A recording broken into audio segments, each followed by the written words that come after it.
नासिन घोटकी ज़िले अंदर यूरिया खाद की ब्लैक मार्केटिंग संगीन सूरत अख्तियार करे वई।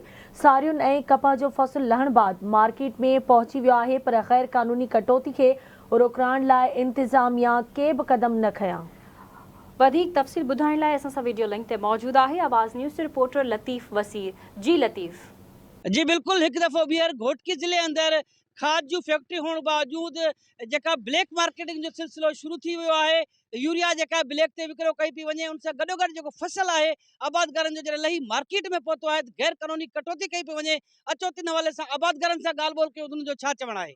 असां सां मसइलो आहे, असांजो हेॾो ख़र्च आहे, ॻाल्हि आहे, पंधु आहे, असांखे खाद बि टाइम ते नथी मिले, हेॾी महांगाई आहे, असां पंहिंजे लाइ मजबूर थी विया आहियूं। असां लखे रुपया ख़र्च कया आहिनि, ग़रीब माण्हू, असांजी कटौती बि कई वञे थी, असांजो रेट बि नथो वधे, असां सां ज़ुल्म आहे, कहर आहे, असांजी मदद कई वञे, बाला अफ़सरनि खे चवणु आहे त असांजी हेल्प कई वञे, असांखे खाद नथी मिले, कोई असांखे टाइम ते कोई असांखे इशू नथो ॾिए, असांखे कोई असांखे मदद नथी थिए, असां पंहिंजा पैसा भरूं था तंहिं बि असां सां ज़ुल्म आहे, असां सां कहर आहे, असांखे मिले नथी।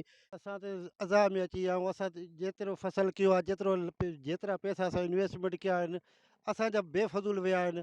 पहिरियों जेकॾहिं कणक वठूं पिया, यूरिया वठूं पिया, DAP वठूं पिया, उहे पंहिंजी मनमानी जी रेट ॾियनि पिया। हाणे जॾहिं असां पंहिंजो फसल ते असांजो तयारु थियो आहे, असांजो सॼो तबाही जे किनारे ते रेट ॾियनि कोन था, पंहिंजी मनमस्ती कयूं बीठा आहिनि। हाणे वञूं त वञूं असां काॾे? असां इन परेशान थी विया आहियूं, हाणे ख़ुदकशी ते मजबूर थी विया आहियूं। असां ते ज़ुल्म आहे, नाइंसाफ़ी आहे, हाणे वञूं त आख़िर काॾे वञूं? यूरिया सिर्फ़ु इहो पंहिंजी ॾियनि था, पंहिंजो 4500 रुपया यूरिया ॾियनि था, DAP जो वठणु वञे 15,000 रुपया। हाणे उन रेटनि ते जेकॾहिं हलूं था त असांखे छा बचे थो? हाणे जॾहिं वञूं था त असांखे चवनि था हेतिरो असांखे रेट आहे कोन, हाणे रेट लही विया आहिनि। अॻु में जेकॾहिं वधियल आहे त हाणे वधण जे बावजूदि असांखे तो रेट वधाए ॾियनि पिया। हाणे जेकॾहिं रेट असांजी फसल असांजो नथो आहे त हाणे असांजे रेट घटि थी विया आहिनि। हे सॼी दादागिरी कई वेठा आहिनि, मस्ती कई वेठा आहिनि, हिकटी क़ाइमु कई वेठा आहिनि। ख़ुदा रा इन जे ख़िलाफ़ु कोई एक्शन खयो वञे। असां आला धुरियुनि खे ऐलान इहो अपील कयूं था त हिननि जे लाइ कुझु न कुझु, ख़ुदा रा इन जे लाइ कुझु एक्शन खयो। ख़र्च ई नथो लहे और भाण महांगो आहे, सारी फुटी जो रेट आहे कोन, न कमनि जो रेट आहे।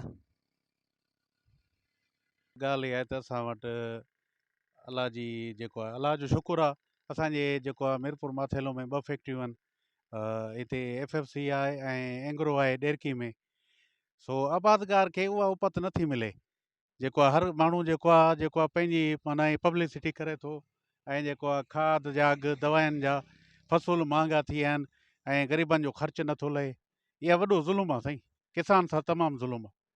ऐं असां इहो चवंदासीं त ख़ुदा रा इन ते कोई हुकूमत स्टैंड वठे त जीअं जेको आहे किसान तबिके खे पंहिंजी जाइ ते जेको आहे हक़ मिली सघे। अवी आबादगारनि जी ॻाल्हि ॿोल ॿुधी, जेके इंतिहाई परेशान आहिनि, केतिरनि ई मुश्किलातुनि खे मुंहुं ॾियनि पिया।